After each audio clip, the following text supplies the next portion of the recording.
Good evening, everyone. Dear friends in Dharma, we are about to listen Venerable Sanatana Vihari from Sarabchandra Buddhist Vihara, Los Angeles. Today's Dhamma talk is sponsored by Hasan Mahatmya and family members. Since Venerable Sanatana Vihari is very familiar to all of us, without going any further, at this point I would respectfully invite Venerable Sanatana Vihari to deliver his Dhamma talk from Sarabchandra Buddhist Vihara, Los Angeles. Dear Venerable Sir, the floor is yours. Thank you. Thank you so much, Bante. So nice to see you again. You're looking good. I haven't seen you in a long time, Bante. Hopefully I can go visit sometime soon in the future. Thank you, Bante. First and foremost, my respect to all the Bantes there at Dharmapala Institute near San Jose. But before I start, I'd like to also pay my respects to the Buddha. Namo tase bhagavato arahato samma sambuddhase. Namo tase bhagavato arahato samma sambuddhase. Namo tase bhagavato arahato samma sambuddhase.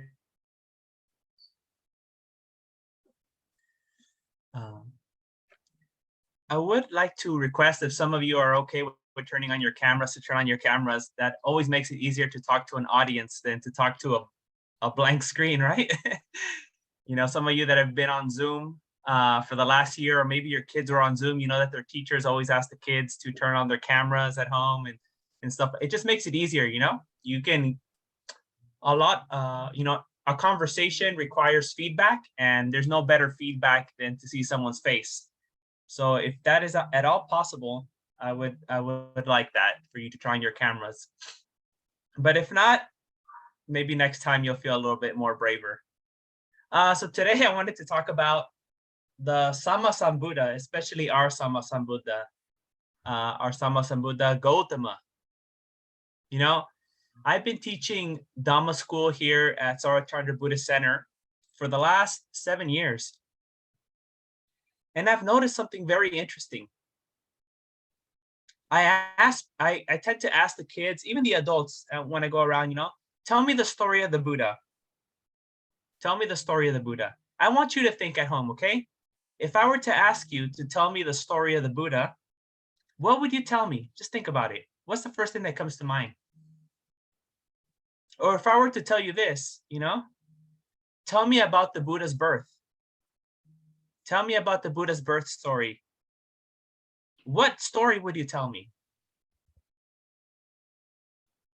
Most people start telling me the story of Prince Siddhattha. They start telling me the story of the Bodhisatta, Prince Siddhattha. But Prince Siddhattha, the Bodhisatta, is not a Samma Sambuddha. That is not the Buddha. Because the Bodhisatta was a human, a man, right? A person, a being. And the Buddha said, Sabe putanjana umataka. That means all beings are crazy. Why are they crazy? Because they have lobha, dosa, and moha. So even the Bodhisattva, Prince Siddhattha, he had lobha, dosa, moha. Yeah, that's true. He still, he had many good qualities too, like the paramitas, but still was not awakened, right? He was not a sotapanna. He was not a anagami, sakadagami, or arahant. He wasn't any of those yet. The Buddha and Prince Siddhattha are completely different things. They're very different things. How do we know this? Well, another way that we know this is that when the Buddha had finished his awakening, right, under the Bodhi tree, and then Brahma Samampati invited him to come and teach, After that, he went walking for a little bit. And when he was walking down the road, a man saw the Buddha walking down the road. And he said, wow, such an amazing person. This person looks special. They look like they're a god or something. Let me ask him who he is. So he came up to the Buddha and he said, Venerable Sir, are you a deva? And the Samma Sambuddha said, no, I am not a deva, right? Oh, so are you a human? He says, no, I am not a human. This is the important part here. The Buddha said he is not a human, right? And Prince Siddhattha was a human. He goes, he gets scared. The man gets scared and he goes, are you a yaka? And he goes, no, I'm not a yaka. And the man gets confused. He says, Venerable Sir, I asked you if you were a god, if you were a demon, if you were a human, but you said no to all of these things. What are you then? And the Buddha said, I am the one who has overcome all the defilements, right? I'm the one who's free from all things, because all beings have greed, hatred, and delusion. And I'm the one who doesn't have those. I'm paraphrasing. And then the man didn't understand this and he left. He said, okay, very nice to see you. And he just left. He didn't know who he was facing because no one had seen a Samma Sambuddha. But the important thing that I'm trying to draw out of this is that the Buddha himself, he said that he was not a human. Many times us as Buddhists, right, especially in modern times or in the West, we're in Canada, we're in America, we're in Europe, we like to say, oh, the Buddha was a human, right? The Buddha was a man just like me and you. It sounds nice, right? It makes us seem less superstitious sometimes. But we have to be careful because the Buddha himself said that he is not a human. Was Prince Siddhartha born a human? Yes, 100%. Was the Bodhisattva, Prince Siddhartha, a human? Yes, that is correct. We can say that. Did a human become a Samma Sambuddha? That is also correct. But we cannot say that the Buddha was a human. And we cannot say that the Buddha was born. We can't say that the Buddha story is Prince Siddhartha's story. They're two different stories. And the thing that makes me a bit sad about this is that Buddha, Lord Buddha, he taught the Dhamma for more than 40 years throughout all of India, right? So he dedicated his whole life to sharing what he knew, called the Buddha Dhamma, right? The experience of the Buddha, what the Buddha learned, the Buddha's teachings, the awakened teachings, the teachings of enlightenment. He spent all this time teaching, and we have so many suttas, right? Digha Nikaya, Majjhima Nikaya, Anguttara Nikaya, Samyutta Nikaya, Khuddaka Nikaya, so many teachings. But when we teach the story of the Buddha, we don't teach the story of the Buddha. I haven't met anyone who's ever told me the story of the Buddha. They always tell me the story of Prince Siddhartha, and it's a nice story, right? It's like a Disney story or a hero story. And maybe that's why we like it so much, right? Because it's like a fairy tale almost. We make it into a fairy tale. But we miss out on the most important part. We miss out on the Buddha Sasana. That is the most important part of the Buddha. The Buddha Sasana that's still continuing to this day. So when we talk about the Buddha, the birth of the Buddha, the story of the Buddha, we need to start actually under the Bodhi tree. That's the important part, because it is there where a human being, even though they're a bodhisattva, a human being managed to be free from all greed, hatred, and delusion, managed to escape samsara, managed to become a Samma Sambuddha. That is a remarkable thing. It's very rare. So it takes so many kalpas and kalpas, mahakalpas, before you can see a Samma Sambuddha, usually. In this universe, in this world, we're very lucky. We're going to have many Samma Sambuddhas in this short period. But most of the time, it's very long period before you get a Samma Sambuddha. But, what I want to do today is convey to you the message of how to share the story of the Buddha, right? What's the important part? How was the Buddha born? Let's tell the Buddha's birth story, not Prince Siddhartha's birth story. What is a Samma Sambuddha? And talk about some of the miraculous things that the Buddha did during his life. some of these important things that the Buddha did, like establish the Buddha Sasana. That's a very important thing, right? Ordaining women, the bhikkhunis, right? Bringing in people from all castes, right? Not discriminating with any type of person and making the teachings available to everyone, whether they're rich or poor, highborn, lowborn, man or woman. The Buddha even taught gods and demons and spirits. The Buddha taught anyone who was willing to learn, right? This is the powerful story about the Buddha. I know we like the story of Prince Siddhartha saving the bird from his cousin Devadatta and all the wonderful things that Prince Siddhartha did, but that doesn't compare. That's not even one drop of how great the story of Samma Sambuddha is, Gotama. Because the Samma Sambuddha freed so many beings from suffering, from samsara. The Bodhisattva didn't free anyone, right? Actually, he was a prisoner to his father. He himself was stuck. He couldn't do anything, right? Not until he became the Samma Sambuddha was he able to free beings.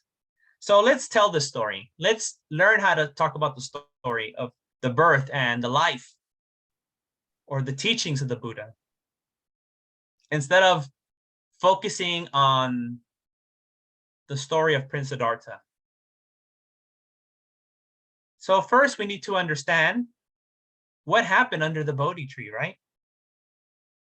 So the way we usually think about this is that, you know, he gave up. He had a realization before he even got to the Bodhi tree. When he was practicing with his 5 ascetic friends, he's like, you know, I've been starving myself. I've been torturing my body for so long, practicing self-mortification, extreme asceticism, and I haven't seen any benefits. Actually, I'm so weak now. I can't even practice properly. You know, so I'm just going to give this up, right? This is not the way. So he went down to the river, right? He had some water. And then his friends saw him and they said, oh, he's given up. Let's stop talking to him. And so then he went to go find a suitable place to meditate. And when he sat under a tree, there was a young girl who used to come there frequently and offer, you know, kiribat, we can say, to the spirit tree, to the spirit of the tree. And one day when she came to offer to the spirit of the tree, she saw, you know, the Bodhisattva, Prince Siddhartha there sitting. And she thought, oh, wow, finally the spirit of the tree or the god of the tree, the deva of the tree has appeared. So she offered this milk rice to the Bodhisattva. And he ate it and he used that food to sustain his body for his practice. So what happened when he was under there? Well, the first thing that happened is he started thinking about, right, what should I do? You know, how should I practice? You know, ever since I left my house, I've been practicing according to other people's way of practice, right? First, I tried to practice under Alara Kalama, and that didn't work. Then I tried to practice under Udaka Ramaputta, and that didn't work. Then I went with my 5 friends and we tried to practice asceticism, right? Because Jainism was also very popular in those days. So they were doing something like that. You know, I've been following other people's ways of practice. Maybe I should practice my own way. And then he remembered, oh yes, there was this one time during the Plow festival where my nannies got entertained by all the festivities. And, you know, I was sitting under the rose apple tree and I went into jhana.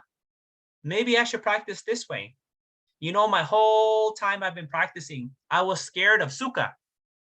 I thought that all sukha was bad, that all pleasure was bad, right? That all happiness was bad. But this jhana, this kind of sukha that comes from jhana is blameless, because it's not a sensual pleasure. It's not a worldly pleasure. It's an unworldly pleasure. So I shouldn't be scared of it. Let me practice this, right? So he was practicing jhana, right? First jhana, second jhana, third jhana, fourth jhana. And then the story goes that he started going then into the ayatanas. Nowadays, we call them arupa jhanas, although that's not there in the suttas. That's not what it says. arupa jhana. It just, he went into the ayatanas. This is how the story goes. So he went into infinite space, infinite consciousness, perception of nothingness, not real nothingness, and neither perception nor not perception. And then the Buddha discovered a new level, right?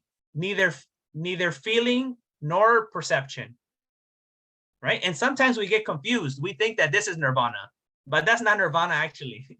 That's just another state, a higher state that the Buddha achieved. Then the whole activity turned off, right? We can say the mind or the world, everything stopped, complete turning off. That's why sometimes people confuse it with nirvana, but it's not. Or they confuse it with nirodha samapatti, which is not. But then he came out of it sometimes spontaneously and went back again to neither perception or non-perception, nothing, perception of nothingness, infinite consciousness, infinite space, fourth jhana, third jhana, second jhana, first jhana. And then he went up again. First jhana, second jhana, third jhana, fourth jhana. And then in the fourth jhana, the Bodhisattva said, oh, now I see what's happening. I see how the mind is working. Once he saw how the mind was working, he used his ability. I can't say sight, but his ability, some sort of ability. All the previous knowledge of his past lives came up, right? In this life, I was this, and that. In the next life, I was like that. In the previous life, like I was this. I did this in this life, and then this happened, and I was reborn like this. So he was able to understand the principle of kamma and vipaka, or kamma and pala. Not only that, but understand that it was the intention, the cetana, that was causing this actions and results of these actions. And he looked back as much as he could, but he didn't see no end. There was no end, countless previous births. Then after that, another knowledge arose in the Bodhisattva's mind. It's still not a Buddha, it's still the Bodhisattva. He was able to see beings, right? Beings like humans, animals, devas, nagas, and everything, yakas, passing away in this moment. So all the beings that were dying in the universe in this moment, and he was able to see how they were being reborn due to their previous actions, right? So now he got a more holistic view of how this kamma works. I'll keep it short. Instead of saying cetana, kamma, vipaka, I'll keep it short. How this kamma works, right? Then after he understood this and the experience of going through all the jhanas, he was able to see ida pachayata, specific conditionality, right? Paticca samuppada, interdependent conditionality. There's many ways. Most of the time they just call it dependent origination, right? With this, he was able to free himself from all the asavas, sabasava, all the asavas, free from all the influences that stain the mind, kilesa, right? They taint the mind, they dirty the mind, they obscure the mind. When he was able to free himself from all the influences, from all the asavas, now the Samma Sambuddha was born. That is the birth of the Samma Sambuddha. When he was able, when a human being, although it was a great human being, a bodhisatta, which is not a normal human being, was able to become a Buddha, an awakened one. And not any kind of Buddha, not a Savaka Buddha, not a Pacceka Buddha, a Samma Sambuddha. By himself, right? Completely self-awakened, Samma Sambuddha. That's the amazing, powerful thing. This is where the story of the Buddha begins now. What happened under that tree? Well, it said that the Buddha kept meditating for some time, and he thought to himself, you know what? This is too difficult for beings to understand. Beings have been, their mind is clouded with greed, hatred, and delusion, right? This tanha is so strong. They won't be able to understand. I'm just going to sit here under the Bodhi tree peacefully in meditation. But let's not forget about, Sujata, such a lovely young lady. She kept feeding the Buddha throughout this whole time, Prince Siddhattha, right? And when he became the Buddha, supporting the now Samma Sambuddha while he was meditating all the time, she kept bringing him food. So I just wanted to bring that out because I like to give her the praise that she deserves. And so then Brahma Samampati noticed that there's a Samma Sambuddha in the world, and he just saw him sitting there not doing anything. And he said, it is so rare to see a Samma Sambuddha in this world. I should go tell him to teach for the benefit of all beings. So this Brahma Samampati came down to the Samma Sambuddha and said, Venerable Sir, these beings are suffering so much. Please, out of compassion for the world, please teach these beings. And the Buddha said, you know what, if I were to try to teach them and they wouldn't understand, it would be very disappointing. It would be very sad and painful. So you know what, I don't think I have any idea to teach. And then Samampati, 3 times. If you look at the suttas, everything's done 3 times. So Brahma Samampati asked them 3 times. And after the 3rd time, we all know that a Samma Sambuddha cannot deny your request. So on the 3rd time, Samma Sambuddha Gotama said, okay, I'll teach, but let me see who I can teach. Who would be a good person to teach? He goes, oh yes, my teachers helped me out on this path.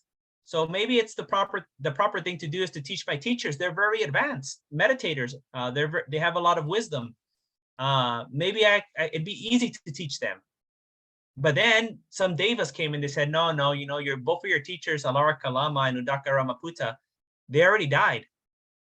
So then the Buddha used his mind to go check to see if Alara Kalama and Udaka Ramaputta were still around, but no, they were gone. So then the Buddha thought, well, who else can I teach? Oh, my 5 ascetic friends. They are also very good meditators. They're able to understand. And the Deva said, oh, they're still alive. You can go teach them. And then the Samma Sambuddha looked that way and he saw, oh yes, they're still alive. But even after that, the Buddha had to think for many weeks how he was going to teach it. He sat under the Bodhi tree thinking, how am I going to teach this Dhamma? How am I going to explain this Dhamma to the ignorant, right? To the diluted, to the delusional, to the greedy, to the hateful. How am I going to teach this Dhamma to them? So he sat under the Bodhi tree for many weeks, trying to figure out how he's going to teach this thing. Finally, when he felt confident, he started walking towards where his 5 friends were. But on the road is where he met that man that I told you earlier about, right? The man who recognized him. And he thought to himself, this must be a great being. And then he asked him, are you a god? Are you a yaka? Are you a human, etc.? And the Buddha said, no. So just to emphasize again, for those of you that came in late, the Buddha said that he's not a human because all humans, like all beings, have greed, hatred, and delusion, right?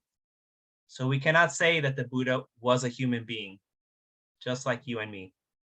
Although it's very popular to say that nowadays, to try to make the Buddhism more accessible or less superstitious, more humanistic, more scientific, whatever. I understand the intention, but the Buddha himself said no. So that's what the Buddha told this person, that he's not that he is the being who is free from greed, hatred, and delusion. That's why he's not like any other being in the world. But this man didn't know what a Samma Sambuddha was, so he just left. And the Buddha continued walking down the road until finally he came to visit his 5 friends.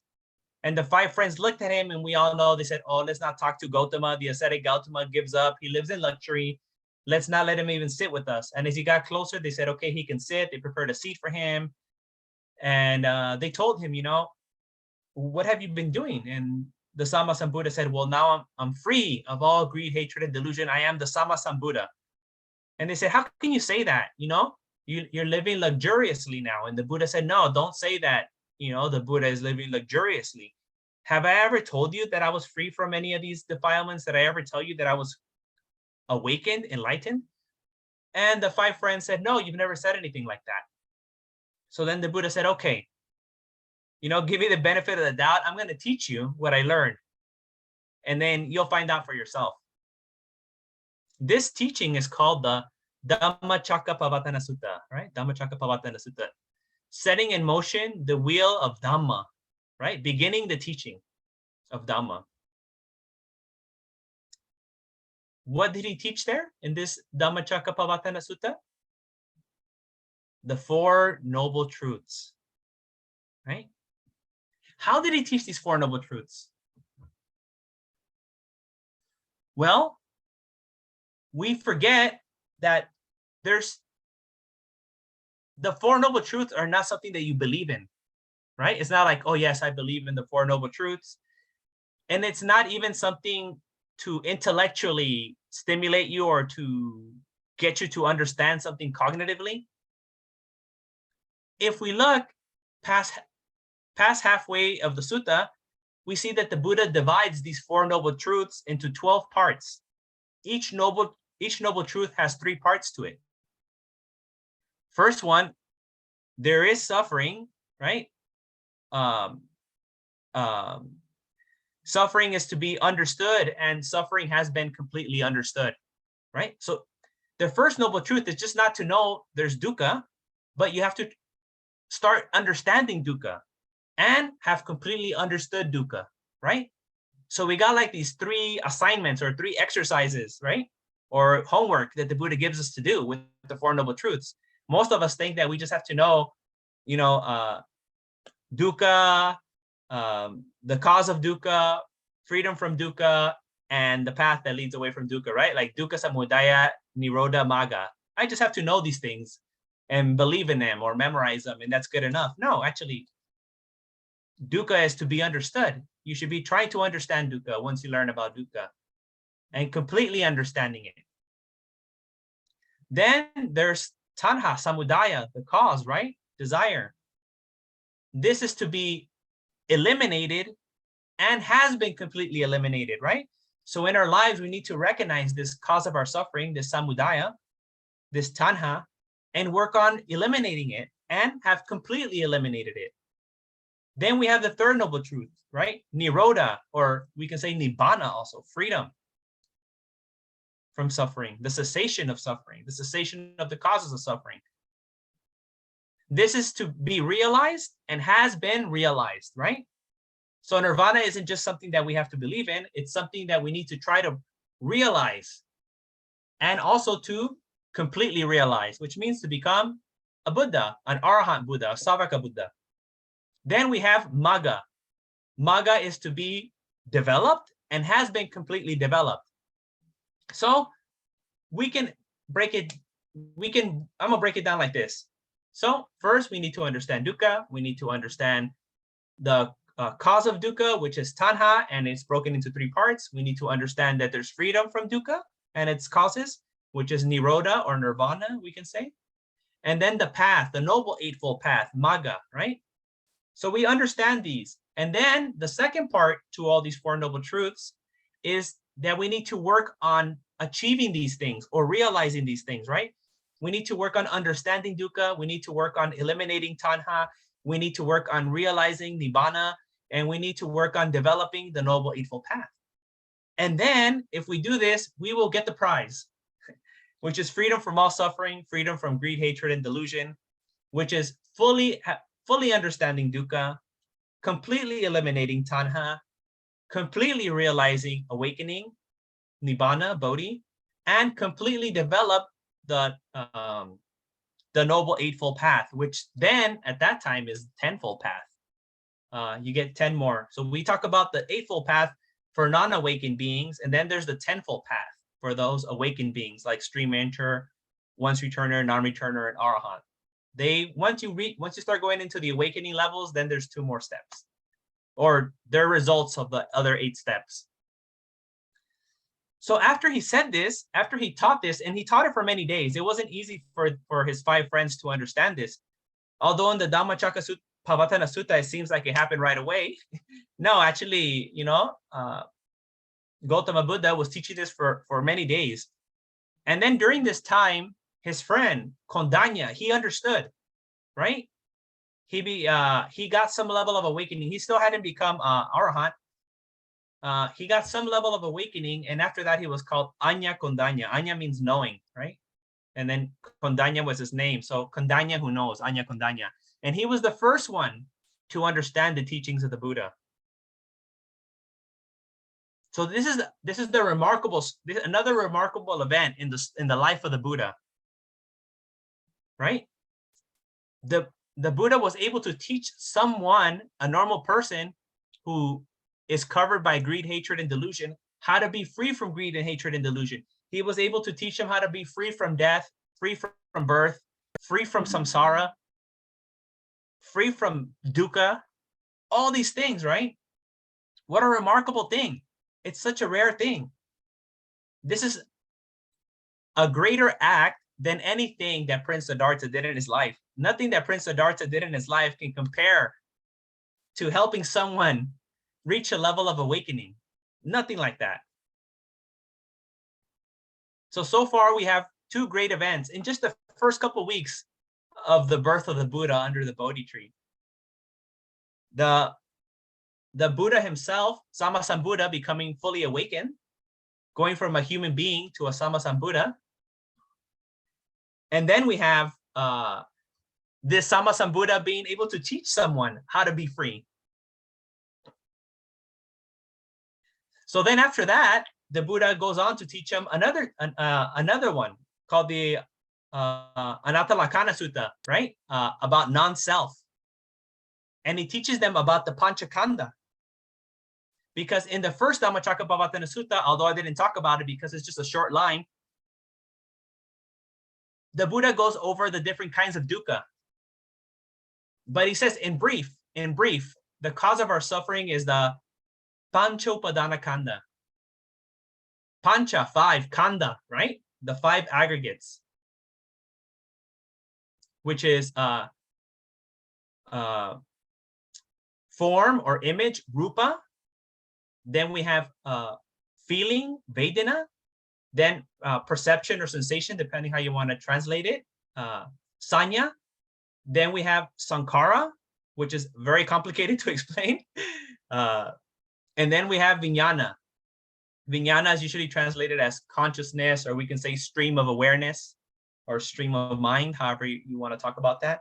Sankhara literally means component things, but here we're talking about more like mental fabrications, mental constructions. Upadana. So everyone knows what dana is, right? Dana means to give. It doesn't mean to give monks lunch. Many times we think, oh, dana, yes, we're going to give dana. It means to feed the monks. But dana just means to give, right? In general, when we use this word. What is adana? The opposite of dana, right? Adana means to take. And upa. What is upa? Upa is towards oneself or close, placing near. Upa adana. To take in, to become attached, to cling, to personalize, to identify, to appropriate the Panchakanda, the 5 aggregates. You begin to identify with, I am rupa, I am vedana, I am sanya, I am sankhara, I am vijnana, right? These things, you take them as your identity or as part of your identity. So this is what the Buddha teaches his 5 friends, after that. After the Buddha taught them this, then is when all of them were able to become awakened. So now we have 5 awakened beings, including the Buddha, that's 6. We have 5 arahants. We have 1 Samma Sambuddha. Wow, this is amazing, right? In such a short time. After that, they want to go share the Dhamma, right? So the Buddha and the other disciples, the monks at that time, in that time there was no formal ordination, so they weren't how we think about it now, like bhikkhus in that sense. Just becoming awakened in that time was the ordination, when the Buddha would say, ehi bhikkhu, like you're a monk now. He went towards a river, and near this river there were 3 different there was a family of brothers, 3 brothers teaching, I think, thousands of people. They were very popular teachers, and they used to teach like fire worship and meditation and all these other kind of things. And but one brother was at the top of the river. His name was Kasapa. He's not Mahakasapa, it's a different Kasapa. Then there was another brother further down the river, and a third brother, the youngest one, all the way down at the bottom of the river. And when the Buddha and his mendicants showed up, they arrived to the top of the river where Kasapa was. And this Kasapa saw the Buddha and he says, man, this person looks very remarkable. You know, if he becomes my student, I'm sure that I can teach him how to become fully awakened, you know? So this Kasapa, he thought he already reached moksha. That was their idea of awakening at that time. And he wanted the Buddha, the Samma Sambuddha, to become his student. So he gave him a test and he told him to like stay in this room for the night. And these, you know, like magical things happen in there, but nothing happened to the Buddha. The Buddha was able to overcome that. And then this Kasapa said, wow, he is really remarkable. He says, like, now I'm going to teach you. You can become my student. And the Buddha said, you know, how about I share something with you? Right? How about I share something with you? And this was called the sermon on fire. Everything's burning or all on fire. The fire sermon, right? And so he used this example, right? These were all like fire worshipers. They were kind of doing something similar to Brahmanism, where you tend the fire and you meditate, maybe like a kasina meditation, focusing on the fire. And he taught them that the whole world is burning. Burning with what? With greed, hatred, and delusion. Right? This fire. And we need to turn it off. Nirodha. You know, we wonder where these words come from. Nirodha, Nibbana, cessation, extinguishment. Well, we have to remember that during the time of the Buddha, and people were practicing Brahmanism. And one of the main things in Brahmanism was to tend to the fire and keep the fire burning. So the fire had a very deep spiritual significance for people at that time. But the Buddha said, no, it's not about keeping the fire burning, right? Like going from life to life, being reborn, and then being reborn in a higher heaven. No, it's not about keep on going from life to life and reaching the highest heaven. It's about actually stopping this rebirth process. So what the Buddha taught Kasapa and all the hundreds of monks that he had there from the Kasapa group was how to extinguish these fires, how to extinguish greed, hatred, and delusion to stop this process of rebirth, this fire, this tanha, this craving, this urge. So he was able to convince Kasapa, and he joined the Buddha. He became a disciple of the Buddha, and so did all his students, hundreds of students. And they took the ordination. So they all shaved off their head, right? Hair, and put on these kind of robes. When they cut off their hair started going down the river. And as I told you earlier, there was 2 brothers down the river. The hair started floating down the river, and it got to the first brother who was closest to Kasapa's group. And they saw all this hair coming down the river and all these clothes. And he thought, oh, someone must attack my brother Kasapa and all his monks. We need to go up there to see what happened. So they went up there, but luckily enough, they didn't find a massacre or a beheading of many yogis. They found that there was all these different kind of monks, all these bhikkhus with orange robes and bald heads. And he found out that his brother and all his students had become followers of the Buddha. So then he also did the same thing, and they cut off the hair. The hair went down the river and all their clothes. And it finally went to the third brother. The third brother saw all of this. He thought the same thing. My brothers are in trouble. All their disciples are in trouble. He went up the river. He saw that both of his brothers had become followers of the Buddha. So he also joined in all his students. So now with these 3 brothers, we have, over 1,000 followers of the Buddha. That's amazing, just like in such a short time, what the Buddha was able to do in that short, limited amount of time. That's a remarkable story, It takes a long time for a spiritual teacher to gather many students. It takes a long time for a religious movement to gain, that kind of movement. It might take years to grow to that level. But just in such a short period of time, within a few weeks, the Buddha was able to get very advanced students, right? He wasn't just getting like people who didn't know anything and maybe they were just following him because of saddha, out of faith. These people, these yogis, followed the Buddha through understanding, through comprehension. through knowledge, they became his followers, right? These were very prominent practitioners, his 5 friends and these fire worshippers. To get people like that to just switch their religious beliefs out of nowhere, it's very difficult. People are very dogmatic about their religious beliefs. We all know this. It happens to Buddhists too, right? We're not free from it either, from being dogmatic about our religious beliefs. So you can imagine how hard it would be to switch religions just like that. Although at that time it was different view of how, it wasn't really seen like changing religions. It was more seen maybe like changing teachers or something like that, right? So from here, then the Buddha begins the sasana keeps growing more and more and more and more. The Buddha goes back to visit King Bimbisara because he promised King Bimbisara that he was going to teach him if he became awakened. So when he was a bodhisattva and he first left home, King Bimbisara saw Prince Siddhattha as a yogi meditating as a samana, and he offered Prince Siddhattha the kingdom, but Prince Siddhattha said, I was already a prince. I'm not interested in ruling any kingdoms.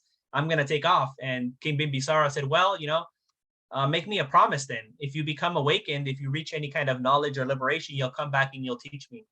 And so the Buddha said, okay, I'll come back and I'll teach you. So he went back and he taught King Bimbisara. Not only that, but then he went back to the Sakyan kingdom, right? And he wanted also to teach his family members. And, his father wasn't that accepting, and Princess Yasodhara was still kind of sad, it was a little bit difficult to convince everyone there. And the beautiful part there is then that, Princess Yasodhara tells their son Rahula, go ask your father for your inheritance. And then little Rahula goes and he asks for his inheritance, and the Samma Sambuddha ordains him as a monk, and then, which is very good, for little Rahula, but it wasn't so good for Prince Siddhartha's father, King Suddhodana. He got upset, and then that's why now there's a rule that says, you have to get parents' permission before you ordain anyone. But I see that I'm kind of running out of time now, so I just kind of wanted to give you the real story of the Buddha. The Buddha taught for 40 years, but at least I give you the birth, the origin story, how it all began, right? Because we focus, the Bodhisattva was in heaven, and he came down and he was born and he took the 7 steps. He pointed up to the sky, and he grew up and he was able to talk and he could do all these things. And then as a teenager, he did many great things. Yes, those are all great things, and it can be an important part of the story. But that is not the story of the Buddha. That is the story of Prince Siddhartha, of the Bodhisattva. So if we want to talk about the Bodhisattva, that's fine. But if we're going to teach people, the new generation, or if we're going to teach Americans, I think most of you here in the US, if we're going to teach them the story of the Buddha, we need to actually talk about the Buddha and not talk about a human being, not talk about Prince Siddhartha. We need to talk about what happened under the Bodhi tree. We need to talk about what happened after the Bodhi tree, which is the most important part, because that's how we have Buddhism now. That's how we have Buddha Sasana. That's how we have the Buddha Dhamma. That's why you're here. That's why I'm here, because of this knowledge, right? So I always like to leave some time open for questions or comments, because the best way to learn is through conversation, right? To clear your doubts, to have a dialogue, instead of me just preaching to you. I don't know if you understood anything. I don't know if you were listening. Maybe you're watching TV, listening to music. Maybe you're having your dinner. But if I'm able to get feedback, I'm able to, one, know that you were paying attention and you understood something, which is the most important thing, actually. And then I can also maybe get some feedback on maybe I can explain it better next time. So if you talk to me, I can learn to be more skillful in the way that I share the teachings of the Buddha too. So let's just not make this a one-side conversation. I don't want to be preaching. I want to be teaching. And in order to teach, I need feedback.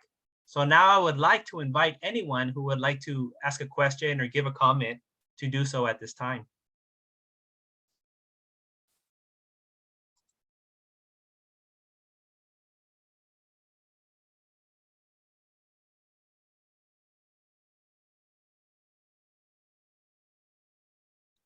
If one person is ask the question, then everyone else will ask something, or most likely they will say something. But it's always, we need the hero in the beginning. We need one person to start it off.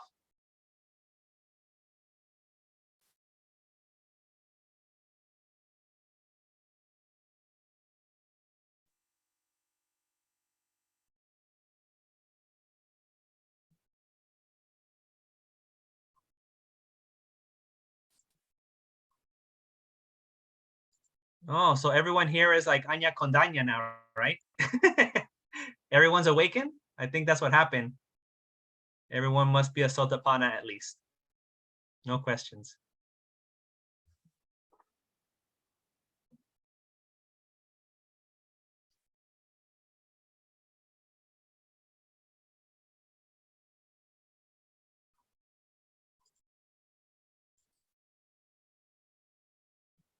Well, Bante, if there's no more questions, if there's nothing, then I think now I'll be finishing my Dhamma talk for the day.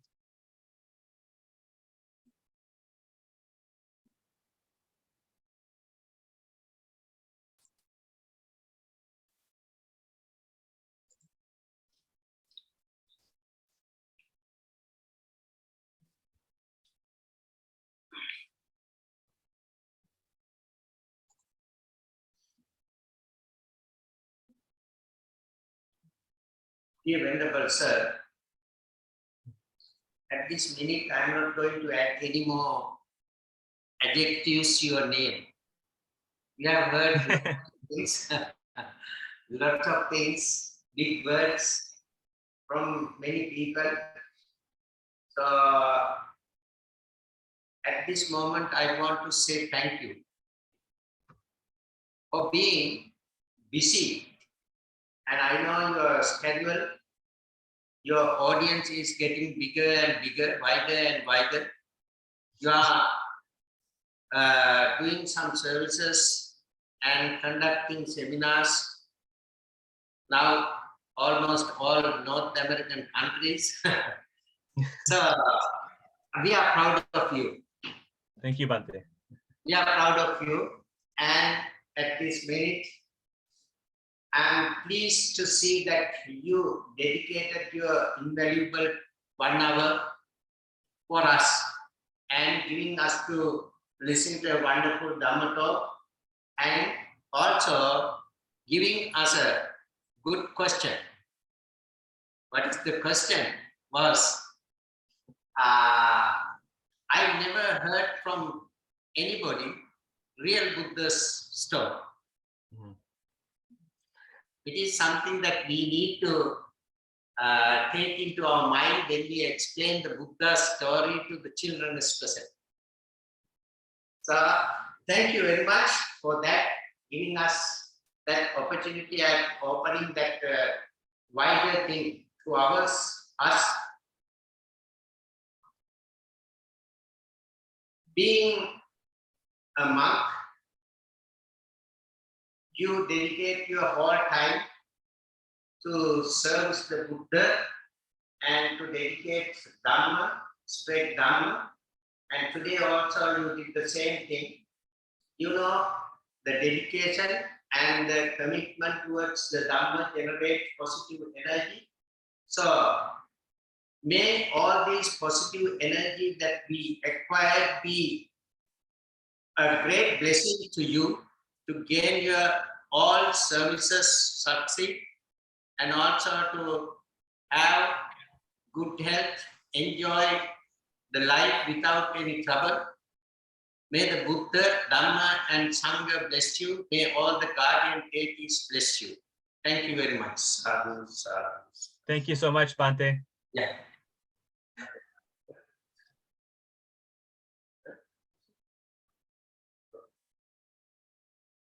Ada මේ ධර්ම දේශනාව අපේ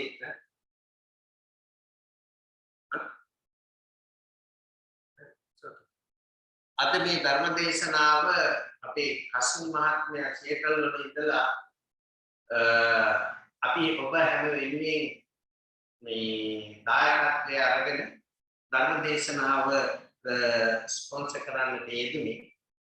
මේ කරන ලද උදාර කුසල ශක්තියෙන් අපේ කසුන් මහත්මයා හැමදාම පන්සලේ කටයුතු ශාසනික කටයුතු වගේම අපි මේ කමියුනිටි එකේ සියලු කටයුතු වලට බොහොම උදව් කරන උපකාර කරන මහත්මේ. ඉතින් සියතල වල ඉඳගෙන මේ වස් කාලේ පවත්වන ධර්ම දේශනාවට සහභාගී වෙනවා වගේම දායකත්වයේ උසුලින් අද මේ ධර්ම දේශනාවේ දායකත්වයේ උසුලන්නට යෙදුණා. එතුමත් නෝන මහත්මයා හැමදාම පින්කම් කරනකොට බලාපොරොත්තු වෙන ප්‍රධාන බලාපොරොත්තු වෙන එකක් තමයි ආදරණීය දියණිය මිතුගේ ජීවිතය සර්ව ප්‍රකාරයෙන් සාර්ථක වීමට අපි මේ කරන උදාර කුසල ශක්තිය ආශිර්වාදයක් වේවා කියන එක. වගේම ආදරණීය දෙමව්පියන් නෝන මහත්මයාගේ ඇතුළු අනිකුත් සියලු නෑදෑ හිතවතුන් පුරුවන්ගේ සරල දෙවියන්ගේ රැකවරණය ලැබේවා කියන බලාපොරොත්තු අපි ඇති කරගන්නවා. එනිසා අද මේ සිදු කරගන්නට යෙදුණු උදාර කුසල ශක්තිය සියල්ල ලෝ සසුන් රැකී සියලු දේවතාවෝ අනුමෝදන් වේවා. උතුම් තුනුරුවන්ගේ සරණින් දෙවියන්ගේ රැකවරණයෙන් අපට ඒ කරන කටයුතු සාර්ථකව කරගන්නට ඒ ශක්තිය ආශිර්වාදයෙන් හේතු වේවා. සියලු දෙවියෝ පින් අනුමෝදන් වේවා කියන හැඟීමෙන් අපි ගාථා කියලා පින් අනුමෝදන් කරමු. එත්තාවතාචයං හේහි සම්පතං පුඤ්ඤ සම්පතං සබ්බේ දේවා අනුමෝදන්තු සබ්බ සම්පත්ති සිද්ධියාය. තාවතාචයං හේහි සම්පතං පුඤ්ඤ සම්පතං සබ්බේ දේවා අනුමෝදන්තු සබ්බ සම්පත්ති සිද්ධියාය. තාවතාචයං හේහි සම්පතං පුඤ්ඤ සම්පතං සම්මේ දේවානුමෝදන්තු සබ්බ සම්පත්ති සිද්ධියා. ඒ වගේම ඔබ හැම දෙනාම මේ පරිලෝකීය ඥාතීන් මේ විහාරස්ථානයක දායකත්වයේ සිටිලා මේ පරිලෝකීය අපේ අදාළ හැම දෙනාත් මේ පින් අනුමෝදන් වෙලා උතුම් නිවනින් සැනසේවා කියන හැඟීමෙන් අපි ගාථා කියලා පින් අනුමෝදන් කරමු.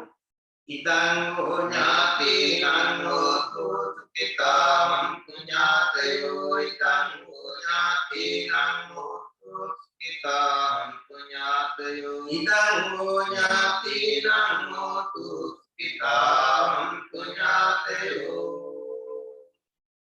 ඔබ හැම දෙනා සිදු කරගත්ත මේ උදාර ශක්තිය අපටත් මේ පරිලෝකීය ඥාතීන්ටත් නිවනින් සැනසීම පිණිසම හේතු වේවා කියන බලාපොරොත්තුවෙන් මේ ලෝක සත්‍යයට මෛත්‍රී කිරීම සඳහා අපි සම්ප්‍රදායිකව සත්‍යයනා කරන කාතාවක් කියලා අපේ ධර්ම දේශනා වැඩසටහනට අද නිමා කරමු. දුක්ඛපත්තාචනි දුක්ඛාභයපත්තාචනි භයා සෝකප්පත්තාචනි සෝකා අන්තු සබ්බේ පිපානිනෝ.